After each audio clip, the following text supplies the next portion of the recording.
The topics and opinions expressed in the following show are solely those of the host and their guests and not those of W4CY Radio, its employees, or affiliates. We make no recommendations or endorsements for radio show programs, services, or products mentioned on air or on our web. No liability, explicit or implied, shall be extended to W4CY Radio or its employees or affiliates.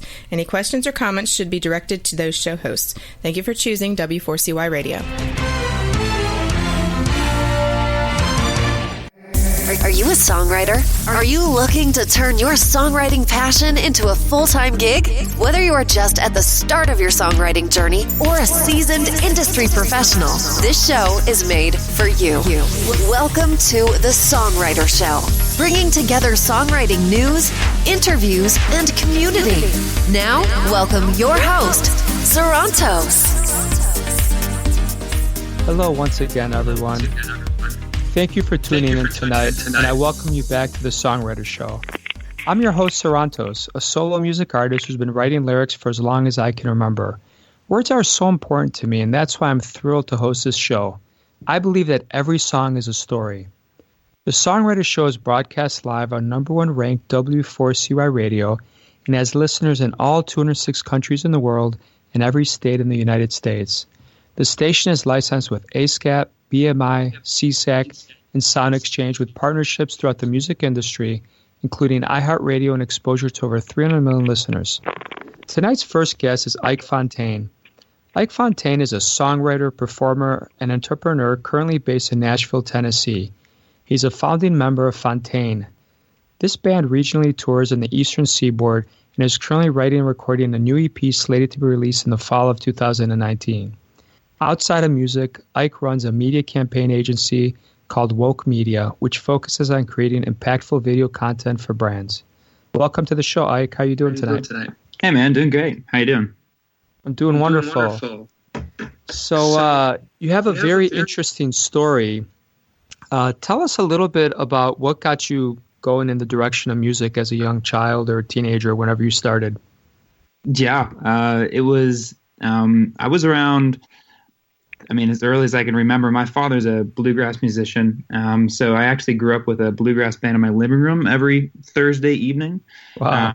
So it was early onset bug, and so I picked up a guitar and started singing around 8 years old or something, and it's just ever since then.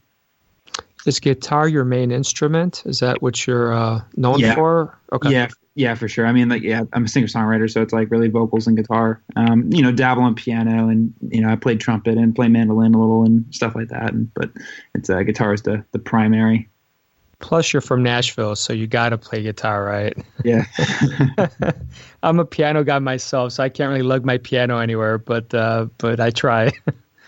So tell us a little bit about your songwriting process. Do you start with melody? Do you start with music, lyrics? How do you get started?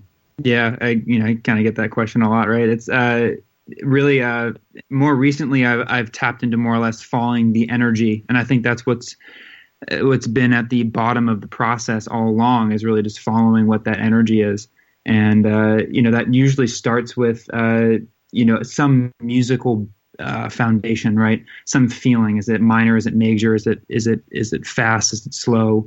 And that can come on piano or guitar, but primarily it comes from a guitar base. And through that feeling and the energy of what that progression is, or what's kind of happening there emotionally, kind of the melody, phonetical lyric concoction starts to come through. Now, being from Nashville, do you co-write a lot, or do you just do your own thing? Oh, sure. Yeah, no. We moved here to Nashville about close to 2 years ago now, and ever since being here, it's very much a collaborative, supportive environment and community. So definitely a lot of collaborations going on. I think it only broadens your horizons. Kind of makes you more creative. Yeah, absolutely. I have to agree. I love that Nashville. I've been there a couple of times, and the one thing I learned from you guys is when you're collaborating, everything's split equally. You don't have to sit there and worry about who did 40% of the song or 20%. It's just if there's 2 or 3 people in there, you each get an equal split, and you just contribute whatever you want to contribute. Yeah, the volume here is insane. I mean, I'm, more of an original, doing more of an original act, right? So it's, more focused on doing your own type of writing, but I have been in plenty of sessions where it's like, hey, we're going to, try to write this song for sync or something. And, it's very, very much putting all those formalities to the wayside and focusing more on the art. Yeah, and sync's gotten very competitive nowadays too. I mean, everyone's trying to do it. For sure, yeah. I mean, here's the thing, the onset of the internet and more platforms brings more opportunity, but also more opportunity brings more more beasts to the watering hole, so to speak. Sure. So, yeah. It's good. I mean, competition's healthy. If nothing good ever comes from being comfortable, right? Yeah, I agree with you. When I started 6 years ago, before I started taking songwriter lessons and really honing on my craft, I just thought, oh, I'm inspired. I'm not going to change my lyrics. And then you learn about editing, and then you learn you're not married to any word. Any part of your song can change. And I listen to the radio all the time now, and there's like 5-10 songwriters per song. And I'm like, wow, that's really cool. All we can do is learn. Mm-hmm. Yeah, no, for sure. It's no one's a master. Everyone's just constantly learning, right? Some people have more time under the belt than others. Yeah. So, Ike, we got our first listener question of the night. I'm going to let you answer this one. So the question is, can anyone write music? That's interesting. I would say yes. I mean, I think there's an artist inside of everyone. I think some things just come instinctively to certain people, right? Some people pick up a carpenter's tool and can carve a desk, and some people pick up a guitar and can really do something right off the bat. I think everyone has a musician inside of them, so I would say very much so. Yes, you just kind of have to find your way in it. Yeah. Okay. You doing any touring? At the moment, no dates on the table, but we're trying to plan something into the coming future, but we kind of post everything through our website and on social media. So you can just, kind of head over to our site, wearefontaine.com, and we keep everyone abreast there. Cool. Tell me, what's your favorite song of 2 years ago? What really sticks out to your mind if you could pick one? 2 years ago? Yeah. Man, over the last 2 years, or specifically 2 years ago to this date? 2 years ago. 2 years ago. Let me think on that for a second. My life has changed a lot. 2 years ago, you know what? I think I was introduced to a band from Ireland called Codaline 2 years ago, and I think a song that sticks out to me is something called "All I Want" by Codaline. Okay. Yeah, that really stuck with me. Right. They're doing great. They've blown up in the past 2 years. We'll have to check them out. I have not heard of them, but I'm definitely going to check them out. They're great. What's the strangest compliment you've ever gotten for your lyrics or your guitar, your music, anything that you've done? Oh, man, that's a good question. The strangest compliment? Yeah. You don't suck. Well, you know what? I'm in Chicago, so or that wasn't so bad. Yeah. When you said you don't suck, it reminds me, I'm a Cub fan, right? So in 2016, we finally won. Joe Mancing was try not to suck. So it's interesting. Did anyone tell you that specifically? You don't suck? Yeah, I'm sure it's happened. And here's the thing, I've played so many. I mean, I grew up. My start was really playing bar gigs. If I'm at the age of 15 or 14 or something, and I've played every little type of place, so to speak. A lot of people have said a lot of things. Yeah, I gotcha. What's the coolest job you had when you were in high school? Did you work at all in high school? Oh yeah, sure, constantly working. The coolest job I had in high school was definitely playing bar gigs. I wasn't able to drink, but we could go hang out at bars every other night or something. So yeah, they allowed you in there. Yeah, exactly. No, yeah, it was pretty cool. And we just get our hands stamped and stuff like that. But they wanted entertainment. The other coolest job was I was actually a sailing coach during that period of time as well, which was also very cool. But not as artistically fulfilling. Sure. I'd like to ask all of our guests about scams. Is there a scam you want to warn the rest of us about, or some of the listeners, just so we all kind of stay safe?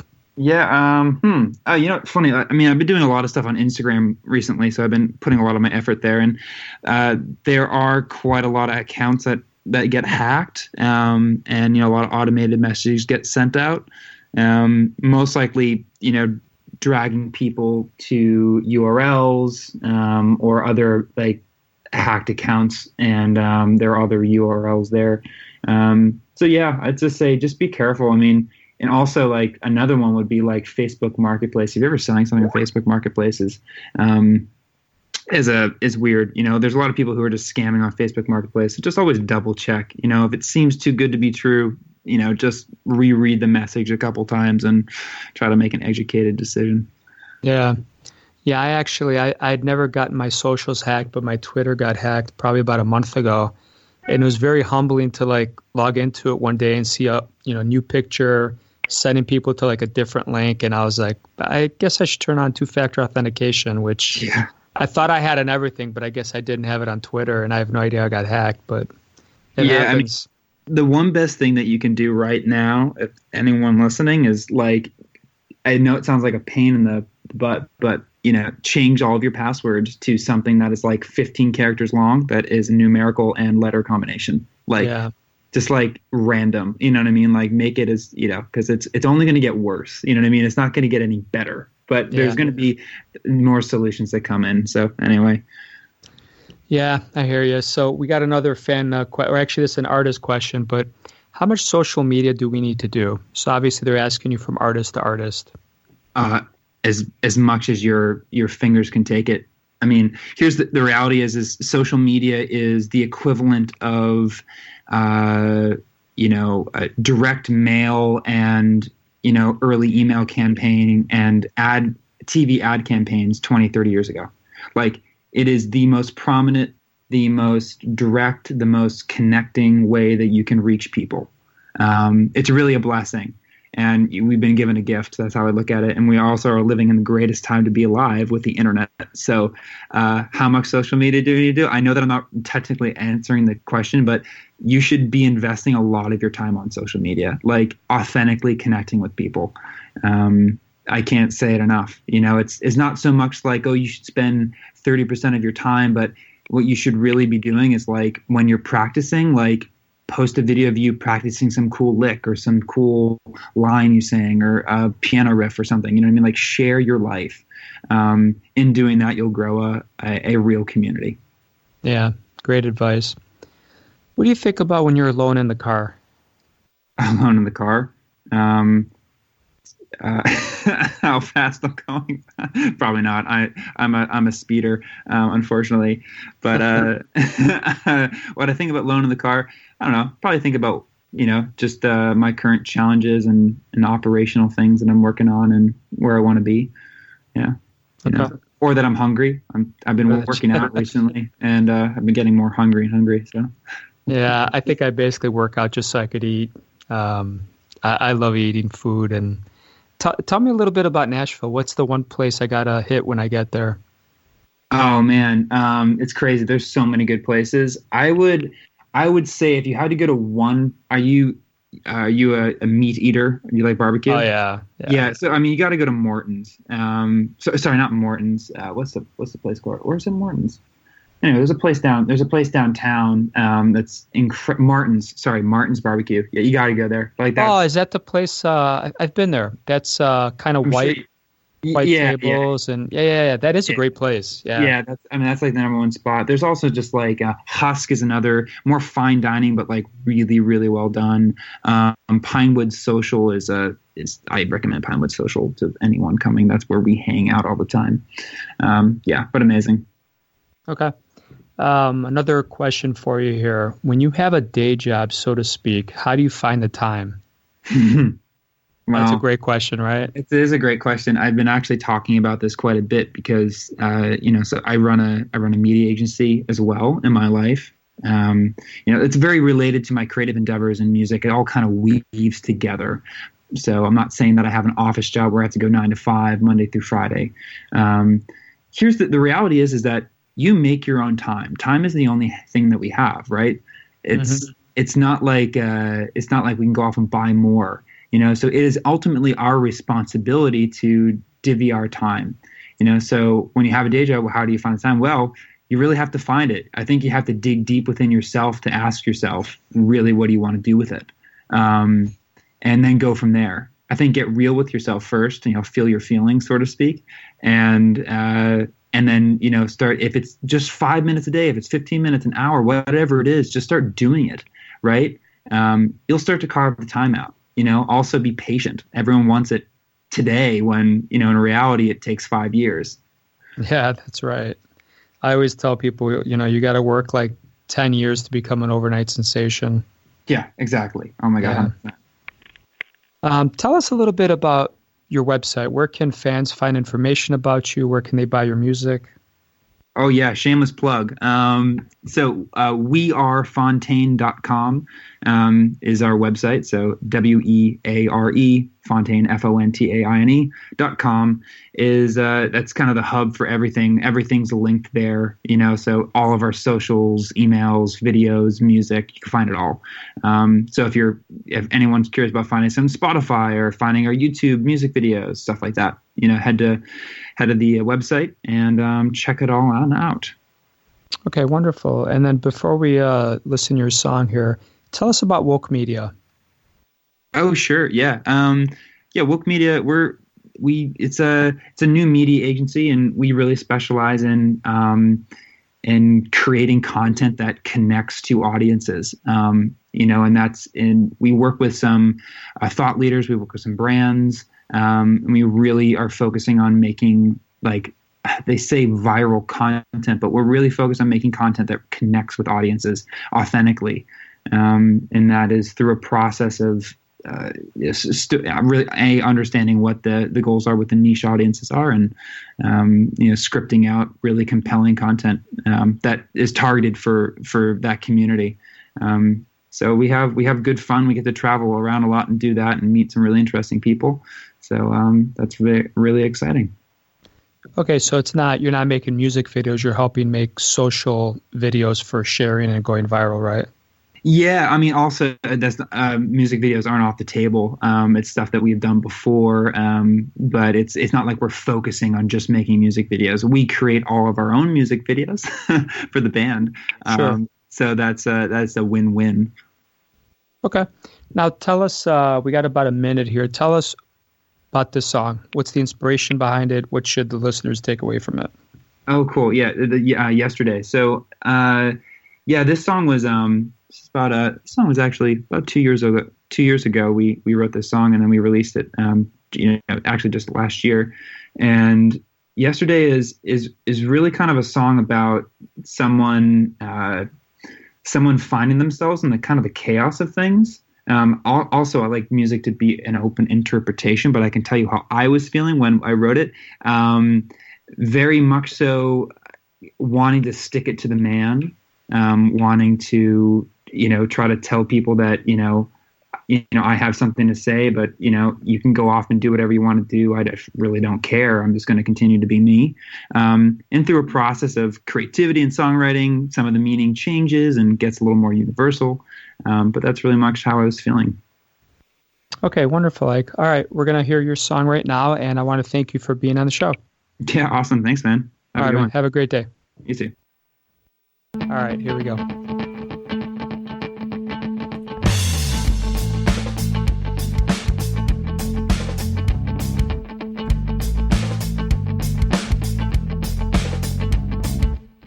I'm gonna gloat and grin, laugh at words that can bind me inside of the skin I'm in. You've got war in your veins, spinning words into rhymes at a price that I could never pay. Golden rule, that's the test. Stress leaves effects, and the trouble's getting off my chest. We've got wounds from our ways. Despite our pain, don't digress. We'll surmount this way. As our world turns struggle, my own trouble, giving me the shakes. It's our way to escape, to ease the mind from the plight of yesterday. Enough, oh, I'm thinking it. You keep, oh, I'm sinking it. My heart, it waits on nothing. Again, oh, I'm feeling it. Below what you're missing it. Your heart, it waits on yesterday.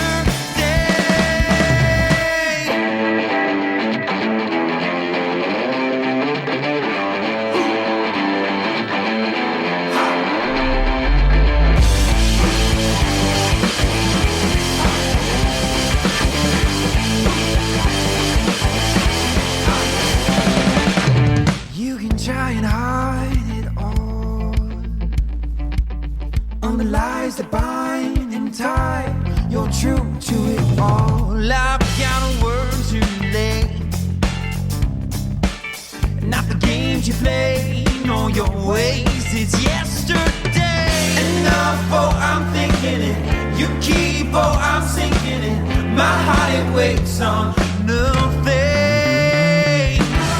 Again, oh, I'm feeling it. Below what you're missing it. Your heart, it waits on yesterday.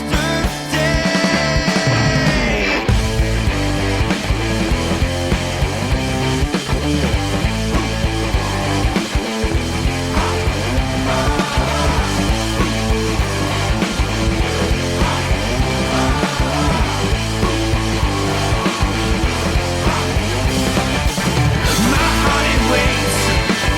Your heart, it waits. My heart, it waits on. Your heart, it waits on. My heart, it waits. Your heart, it waits. My heart, it waits on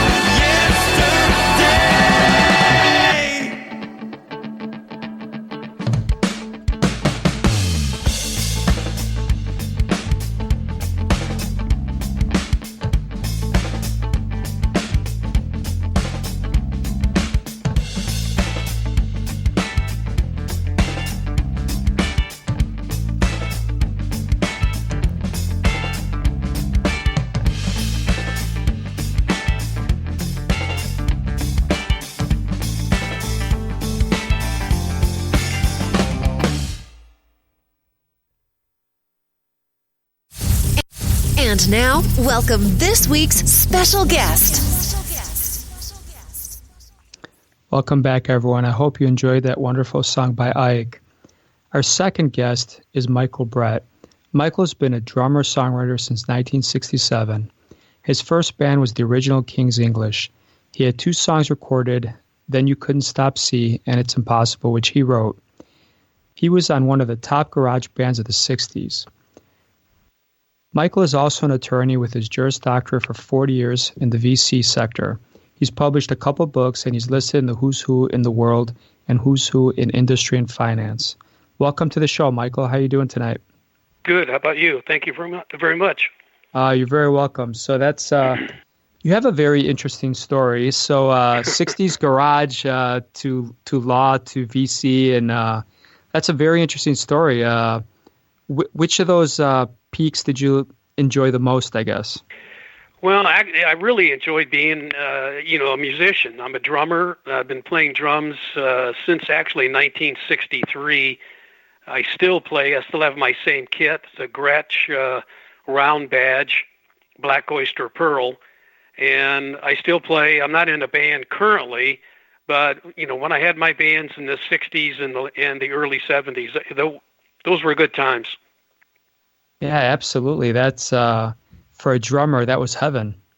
Yes, it was. Yeah. So do you, you're not in a band currently, but I assume you still practice, you still kind of go, quote unquote, in concert in your garage or your living room or something? Yes, yeah, that's true. I still play, I still practice, put on the favorite classic rock and roll records and, kind of drift back. And then occasionally, I go out to a bar, lounge, or a venue, and the drummer doesn't show up, or the drummer is sick, or whatever, and so I'll set in, and I'll do that. That's awesome. So you're like on call for people. If they need a drummer, they'll call you? Sure. Yeah, that's awesome. What song really gets you going from the 60s, 70s? Like, what song do you love drumming your heart out to? Yeah, that's a very good question. Obviously, I like the Doors, Light My Fire, and of course a lot of the different Beatles songs. And then the ones that really get you going are the Rolling Stones. Charlie Watt just has that beat that keeps the whole band going. Brown Sugar, Satisfaction. Yeah. Now I'm thinking I can't get no satisfaction. Yeah, you got some of these classic melodies stuck in your head. Yeah, absolutely. Yeah. Who would you want to do a set with? Any musician, dead or alive, who would it be? You kind of mentioned some of them now, but if you could pick one, who would you want to gig with? I like that question. I would probably say the Rolling Stones, because that's the style that I'm known for. Obviously, I like the Beatles. Ringo Starr kind of from his rock side. Ringo Starr is what got me into drumming in the beginning. But as I got older, I started getting more and more into jazz, listening to Joe Morello, Louis Bellson, Buddy Rich. That obviously I can't play like those guys because I'm a rock drummer, but Ringo got me started, but Charlie Watts kept me going. Yeah. Did you ever see the Beatles, like on their 64, 65 tours? No, I never did. I'm from Ohio originally. I'm in San Diego now, but I was born and raised in Ohio. And the Beatles came to Cleveland, which at the time was about an hour away, but just couldn't get there. I was too young. Yeah. Well, a lot of people tried to get there and couldn't. So they definitely inspired a generation for sure. Absolutely. So we got a question for you from one of the listeners. Sure. Question mark. You can just jump into any band. So, I'm sure I'll let you answer that. But the one thing I will preface by saying is only very talented musicians can jump into any band and just fill in for people. So you definitely have a skill set that most people are probably very envious of. Well, I like that question. And the answer is yes, I can, because I don't read music. I learned to play the drums just by listening to records and watching other drummers. And, I've been playing since I was 13, and that's a long, long time, over 50 years. So you pick up a lot of different styles, and then you focus in on certain styles.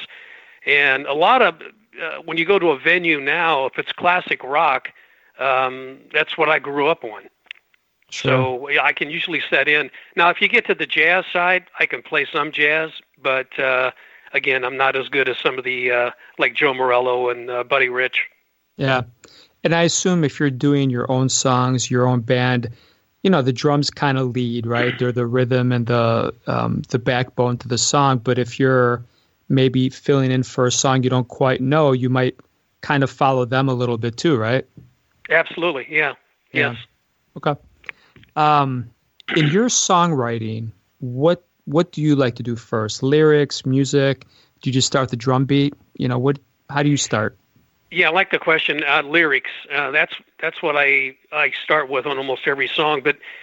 And again, I don't read music. I don't really have a grasp of the notes. But over the years, I've picked it up, and I can just get into a mood. Excuse me. Get into a mood and just kind of either hum the melody and then write it that way, and then I collaborate with somebody else on piano or guitar. Yeah. We have another question. How do people learn to play by ear? Another good question. I don't want to say it's simple, but at the time, that was the only way really to learn. I mean, when the Beatles came out, Rolling Stones, the Beatles never had, no member of the Beatles ever had any kind of formal musical training. Neither did bands like the Dave Clark Five, the Rolling Stones. You go through those bands in the 60s, all of them just picked up an instrument, started playing, and, just played by ear. And we, in the 60s, we just kind of gradually listened to the radio, went down to your favorite record store, bought a record, put it on. sat around with your band members who had a guitar or a piano or whatever, and you had your sticks, and you just learned, and then you just started playing from there. Yeah. And, I think the one thing that a lot of people don't really think about, when you're a kid, you naturally know this. You naturally know how to sing. You naturally know about rhythm and balance and melody. And I think as adults, we get distracted, we get busy, we get paranoid. We're like, oh, my voice sucks. It doesn't sound right. Yep. And you lose your confidence in a way. But I think starting young and maintaining it, I think that's so critical, because I can tell you this is my 6th year. About 3 years ago, I started taking songwriter lessons. I started taking vocal lessons a year ago. And you go to the part where you analyze, and then at some point you forget everything you learned, and you just kind of cut loose, and it's almost like your body just innately knows. Yeah, adults tend to overthink and overanalyze everything, and you're right. When you're a teenager and you just get introduced to music, whether it's rock and roll, whether it's jazz, whatever it's classical, you get introduced to it, you just start doing it, and you don't really care whether you're good at it. You think you're good at it, but you just start playing, whether it's guitar, piano, drums. You just start doing it, and eventually you start getting better and better at it. But if you start later in life, I just think, adults overthink and overanalyze it and just never really accomplish what they want to accomplish. Yeah. We have a couple more questions. One of them is, how do you know when you're playing it right? And I think the one thing I can tell people is you'll feel it, when you know it's right. But the other thing is record yourself, because whether you're singing, there's a big disconnect when you don't know better between what you think you hear and what you actually hear on tape. And that kind of helps you a lot in learning to get better. Well, I agree with that. That's absolutely right. And I remember one of my bands, we went in 1968, we went to New York City, and we did an audition for United Artists where we were cutting some original tunes that we had written. And we never really listened to our cell phone tape. Tape is what they used back in the 60s. And we went to United Artists in New York City, and we recorded, I think, 5 or 6 original songs, and they played them back for us. And we just stood in the studio and looked at each other and think, well, that's pretty good. It didn't sound that bad. But, once you record something, you really get a flavor for what you're doing. Yeah. And I think, again, if you're trying to be a professional and not just like, a teenager, it helps you get better, because, that trial and error of trying different things vocally with your guitar, your drums, listening to it on tape. I used to try a ton of things, and you realize when you have experienced people listen to it, hey, that doesn't sound good. And eventually your ear gets trained where that just doesn't sound good. And to answer the listener's question too, listen to what's on the radio. What I found in my own music is I would generally like it, but then there are like 2, 3, 4 parts where I just didn't like it. And if your stomach's nagging at you that there's just something off about that vocal or that guitar or something, chances are it's off. Right. You're absolutely right. Yes. Yeah. I agree. What are like the typical mistakes you've seen people make when trying to pursue a career in music? Another good question. They don't really understand the business side of music. And I know this from personal experience. My first bands, and we just wanted to play. We didn't really understand the business side. Contracts. What you're getting into from the business side, who's controlling the money. And I think that's just how a lot of people lose their career. They're so focused on the creative, the artistic side, and they figure, well, I'll just get a manager, I'll get an agent. We never had that. We were just handling everything ourselves, and we kind of learned it that way, but we made a lot of mistakes. So I just think what people should do today is get that strong artistic musical background, but also get the business background. Yeah. And I think you're right. Absolutely. I think most people don't even think about that, but it's critical. Yeah, that's why a lot of artists lose, they're one-hit wonders. That's what we used to call them in the 60s, one-hit wonders. They'd have one record and nothing ever again. And I remember a band that we used to, play with, tour a little bit and do some, what they call Battle of the Bands, was a music explosion. They had a couple of good songs in, Little Black Egg and and a few other ones, but they just didn't get a handle on the business side of it, and they just faded away. Yeah. And also, I think the other thing I've seen is where people look into things sometimes, they don't quite know why that song worked. You know, maybe the lyrics are great, the scansion was great, the rhythm was great. And if you don't know musically, lyrically, or business-wise, you know, what worked, you can't replicate it. You know, if you don't know why Facebook exploded that day with what you posted and you don't follow up with it, there's so many things in this web that interconnect. And I feel sorry for people because, you know, sometimes they mean well and they work really hard. But in this business, you know this, it doesn't mean you're going to make it. Oh, yeah. Somebody asked the question of Michael Jackson and Prince. They said, what's more important, the beat or the lyrics? And Prince always said, well, the lyrics are more important. Michael Jackson said, no, it's the beat. And Michael Jackson sold like 750 million records versus maybe 100 million for Prince. So, you know, Michael Jackson's whole idea was it's the beat that keeps the song going. I think it's a combination of both, really. Yeah. So if you could do it all over again, what would you do differently in your specific story? Ooh, that's a good question. I would have kept going, auditioning with different record companies at the time, because, again, this is in the 60s. We didn't have the internet or anything like that. The only way to get things going, you had to get introduced to labels. You had to get into the studio. I would have pursued that more. But I reached a point in my life in 1969, 1970. You know, I didn't think of the music side was going to work. So I made a decision. I'm going to go to college. I went to college. Then I went to law school. I got my doctorate degree, became a lawyer, but I still wrote. I still played drums, did music. But I wish I could have stayed with it from the recording side. But I've always written songs. I probably have 100 songs that I've written that are in my catalog, in my books, and I'm going to record, some of those again. But even though I'm not actively in a band or anything, I still write, and that's exactly what I want to pursue now. Yeah. So I'm going to ask you a question I ask everybody about scams. Tell us about one that you have seen many people fall for, you've fallen for yourself, just so we can protect each other. The first so-called business manager we had talked us into, photographs, the black and white headshots and photographs, introduced us to, we got to go to New York, which we did, and we thought he was a real manager. I mean, he really talked the game at the time in the 60s, and he had a lot of pictures of himself and movie stars and celebrities. We thought he was really the real thing. We ended up getting to New York, and he tried to stick us with the hotel bill. We were staying in Manhattan at the time, and you just got to watch who you get involved with. We didn't know at the time how to check anybody out. We didn't have the internet. You couldn't do anything. Yeah. So I would just caution everybody, even in today's age where you can Google somebody, just be careful who you get involved with from the business side as a manager.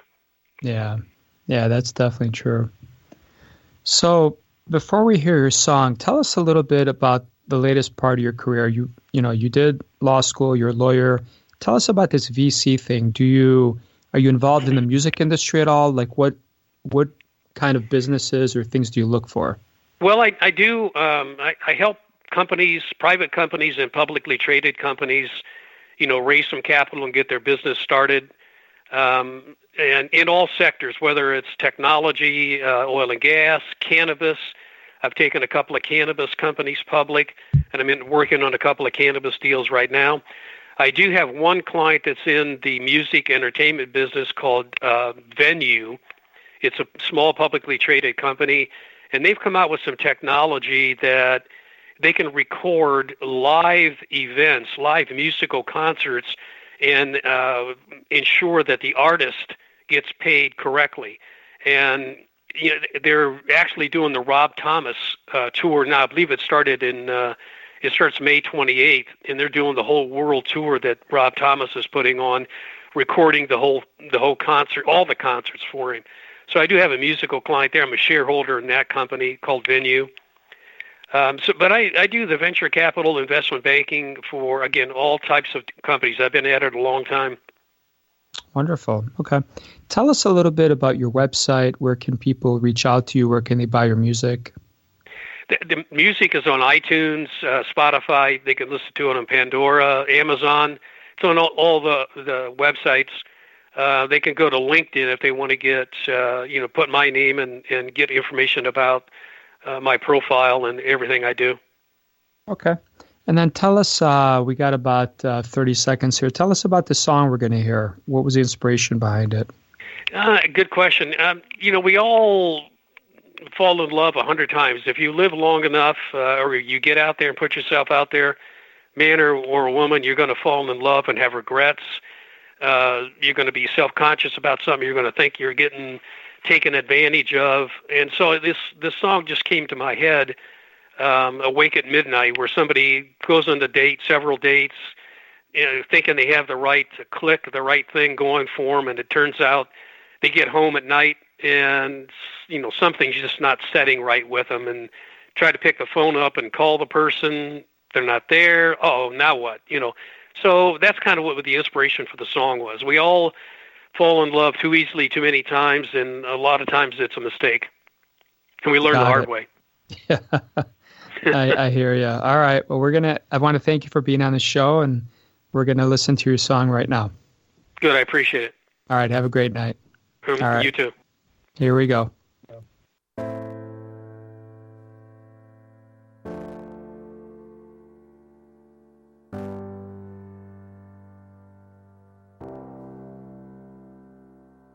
Midnight, staring at the ceiling, memories of the evening still fresh in my mind. I reach for the phone to call you at home, but you're not there. Awake at midnight, wondering where you are.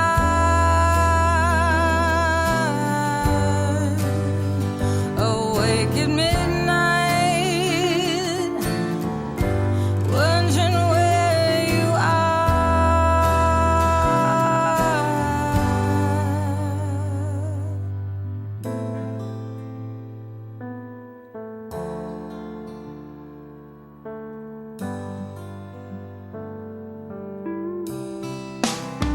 restlessly walking the floor, waiting for you knock at my door, staring at the ceiling, feeling used again. Awake at midnight, knowing it's over before it begins. Awake at midnight, trying to make sense of the night before. Awake at midnight, feeling used once more. I should have realized by the look in your eyes, the words you spoke were nothing but lies.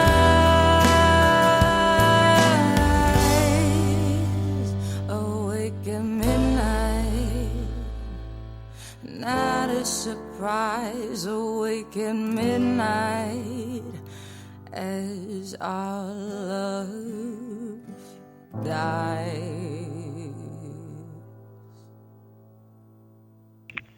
Well, that was a wonderful song, and glad to finish off the show with that.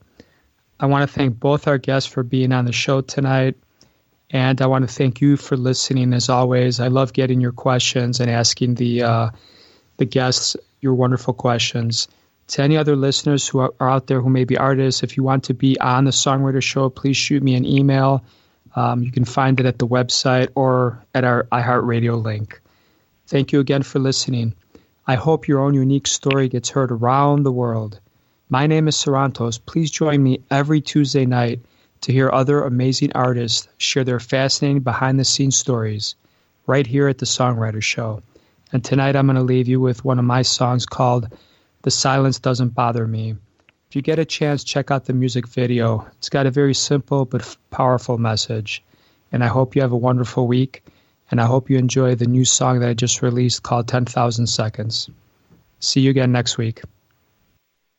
Outside, my doubts spin in my mind. I tried to keep them all inside, but now they know my deepest fears, my thoughts, my pain, my tears. And if they scream or if they cheer, they'll never get to me. Now I'm free, I'm standing here. Doesn't matter what you want, let the thunder rage on. And now I'm free, standing here. Doesn't matter what you say, my music's gonna play. The silence doesn't bother me. The silence doesn't bother me today. The silence didn't bother me yesterday. The silence never bothered me anyway.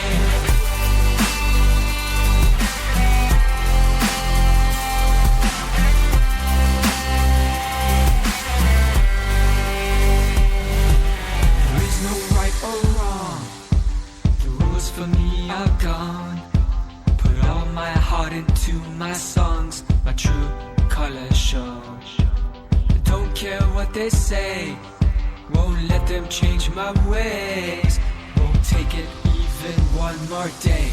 You'll never get to me. Now I'm free, I'm standing here. Doesn't matter what you want, let the thunder rage on and on. And now I'm free, standing here. Doesn't matter what you say, my music's gonna play. The silence doesn't bother me. The silence doesn't bother me today. The silence didn't bother me yesterday. The silence never bothered me anyway.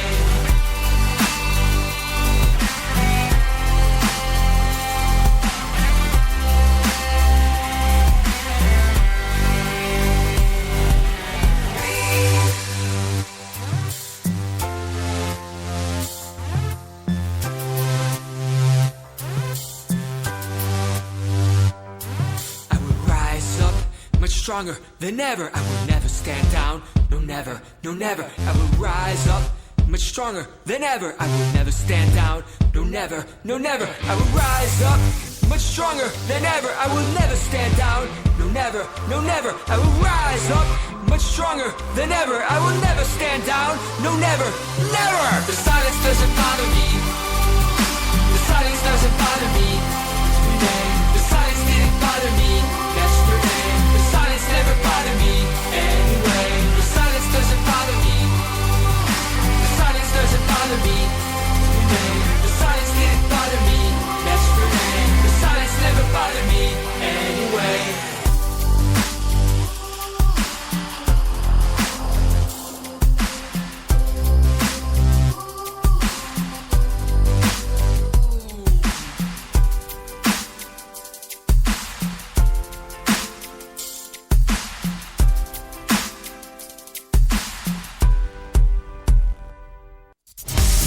Thank you for listening to The Songwriter Show. To keep the momentum going, head over to www.songwritershow.com and join our free music community of artists, songwriters, and producers.